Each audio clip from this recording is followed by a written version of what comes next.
രാഷ്ട്രീയ ആരോപണ പ്രത്യാരോപണങ്ങൾ ഉയർന്നു കഴിഞ്ഞിട്ടുണ്ട്. അതിലപ്പുറം ഒരു നാട് മുഴുവൻ ഇപ്പോൾ ആശങ്കയിലാണ്. അപ്പോൾ പോലീസിന് എന്തുകൊണ്ട് ഈ വിവരങ്ങളൊന്നും ലഭിച്ചിരുന്നില്ല? കഴിഞ്ഞ ഒരു വർഷമായി ഈ പണി അവിടെ നടക്കുന്നെങ്കിൽ അതിന്റെ ഒരു വിവരവും എങ്ങനെയാണ് പോലീസിന് ലഭിക്കാതിരിക്കുന്നത് എന്നുള്ള കാര്യമൊക്കെ ഉണ്ട്. CK വിജയനും KV രാഹുലും സാരംഗ് സുരേഷും തുടരുന്നുണ്ട്. സാരംഗ് സുരേഷിലേക്കാണ്. സാരംഗ്, നമ്മളിപ്പോൾ കേട്ടു മാർട്ടിൻ ജോർജ് പറയുന്നു ബന്ധം അന്വേഷിക്കണം, KK രാഗേഷ് പറയുന്നു കോൺഗ്രസുമായി അടുത്ത ബന്ധമുള്ളയാളാണെന്ന്. രാഷ്ട്രീയ ആരോപണങ്ങൾക്കപ്പുറം ഒരു വർഷക്കാലം ആ വീട്ടിൽ ഈ സ്ഫോടക വസ്തുക്കൾ ശേഖരിച്ച് പടക്കവും ബോംബും ഒക്കെ നിർമ്മിച്ചുകൊണ്ടിരിക്കുകയാണ്. അതൊരു വസ്തുതയാണ്, നമ്മുടെ മുന്നിലുള്ള വസ്തുത. അപ്പോൾ എന്തുകൊണ്ടാണ് പോലീസിന് ഇതേക്കുറിച്ച് ഒരു അറിവും ഇല്ലാതിരുന്നത്? ഈ അനൂപ് മാലിക് ഇന്ന് രാവിലെ വരെ കണ്ണൂരിൽ ടൗണിൽ ഉണ്ടായിരുന്നു എന്ന് കേൾക്കുന്നു. അനൂപ് മാലിക്കിലേക്ക് എത്താൻ കഴിയുന്നുണ്ട് പോലീസിന്? ഇന്ന് പിടികൂടും അനൂപിനെ? ആര്യ, അനൂപിനെ പോലീസ് വലവിരിച്ചു എന്ന് തന്നെയാണ് നമുക്ക് മനസ്സിലാക്കാൻ സാധിക്കുന്നത്. ആര്യ സൂചിപ്പിച്ചതുപോലെ തന്നെ നാട്ടുകാർക്കിടയിൽ അത്രത്തോളം ആളുകൾ ഒന്നും തന്നെ നല്ല രീതിയിൽ ഇടപെടലില്ലാത്ത ആളുകളായിരുന്നു ആ വീട്ടിൽ താമസിച്ചിരുന്നത് എന്ന് തന്നെയാണ് നമുക്ക് മനസ്സിലാക്കാൻ സാധിക്കുന്നത്. നമ്മളിപ്പോൾ കാണിക്കാൻ പോകുന്ന ദൃശ്യം, മാതൃഭൂമി ന്യൂസ് പ്രേക്ഷകരിലേക്ക് എത്തിക്കുന്ന ആ ഒരു ദൃശ്യം സ്ഫോടനത്തിൻ്റെ വ്യാപ്തി മനസ്സിലാക്കത്തക്ക വണ്ണത്തിലുള്ള ദൃശ്യങ്ങളാണ്.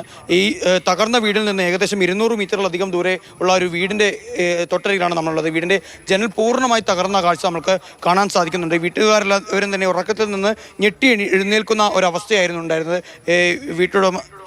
വീട്ടുടമയായ ചേച്ചി നമ്മളോടൊപ്പം ചേരുന്നുണ്ട്. ചേച്ചി ഇത് എപ്പോഴാണ് അറിയുന്നത്? സൗണ്ട് കേൾക്കുന്ന എപ്പോഴാണ്? 1:30 മണിക്ക്.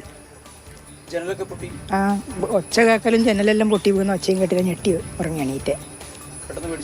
പേടിച്ചു പോയി. ഇവരെ എപ്പോഴും കണ്ടിരുന്നു? ഇല്ല, ഇപ്പം കണ്ടിട്ടില്ല. നമുക്ക് അവരൊന്നും അറിയില്ല. ഇവരെത്ര കാലമായിട്ടുണ്ട് അവിടെ? നമ്മൾ പിന്നെ അങ്ങനെ ശ്രദ്ധിക്കുന്നില്ല. മനസ്സിലാക്കുന്ന കുറേ സ്ഫോടക വസ്തുക്കൾ അതിനകത്ത്. അതെയാ? ആ, അവരെ അറിയില്ല. പേടിയുള്ളവരാതെങ്ങനെയാണെന്നൊന്നും അറിയൂല. തീരെ കാണാറില്ല? ഇല്ല ഇല്ല ഇല്ല. ആര്യ, ഇത്തരത്തിലാണ് തീരെ പുറത്തേക്ക്, വീടിന് പുറത്തേക്ക് ഇറങ്ങാത്ത ഒരു രൂപത്തിലായിരുന്നു അവർ ഈ പരിസരത്ത് താമസിച്ചിരുന്നതെന്ന് തന്നെയാണ് നമുക്ക് മനസ്സിലാക്കാൻ സാധിക്കുന്നത്. ആളുകൾക്കൊക്കെ തന്നെയായിരുന്നു നടുക്കമാണ്. കാരണം അത്രത്തോളം അവർക്ക് ഏറ്റവും പ്രിയപ്പെട്ട ഈ പ്രദേശത്തുണ്ടായിരുന്ന ഒരു മാഷ്, അദ്ദേഹത്തിൻ്റെ വീട് വാടകയ്ക്ക് കൊടുത്ത് ഇവിടെ നിന്ന് താമസം മാറുന്നു. അതിനുശേഷം ഒട്ടേറെ വാടകക്കാർ വരുന്നു. ഇതുപോലെ പയ്യന്നൂരിൽ നിന്ന് എത്തിയ സ്പെയർ പാർട്സ് കടക്കാരാണ് ഇവിടെ താമസമുള്ളതെന്നുള്ള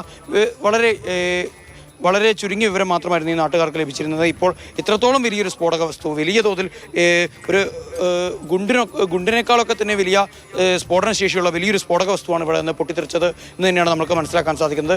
കോൺക്രീറ്റ് ഇട്ട ഓടുമേഞ്ഞ ഒരു വീട് പൂർണ്ണമായും തകരുന്ന ഒരു കാഴ്ചയാണ് നമുക്ക് കാണാൻ സാധിക്കുന്നത്. അപ്പോൾ അത്രത്തോളം വലിയ തോതിലുള്ള സ്ഫോടക വസ്തു ശേഖരം വീടിനകത്ത് ഉണ്ടായിരുന്നു എന്ന് തന്നെയാണ് നമുക്ക് ഇപ്പോൾ ഏറ്റവും ഒടുവിൽ പോലീസിൽ നിന്ന് ലഭിക്കുന്ന വിവരം. അതുമാത്രമല്ല, മുൻപും പലതവണ ഇത്തരത്തിൽ ദൃശ്യങ്ങൾ നമ്മളോട് പറയുന്നുണ്ട്.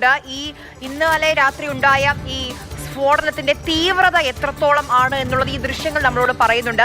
ഇപ്പോഴും ആ തകർന്ന് തരിപ്പണമായി കിടക്കുന്ന വീടിനടിയിൽ നിന്ന് ഒരു മൃതദേഹം കൂടി കണ്ടെത്താനുള്ള പരിശ്രമത്തിലാണ് നമ്മുടെ പോലീസ് ഉദ്യോഗസ്ഥർ. നമുക്ക് കാണാം ദൃശ്യങ്ങൾ.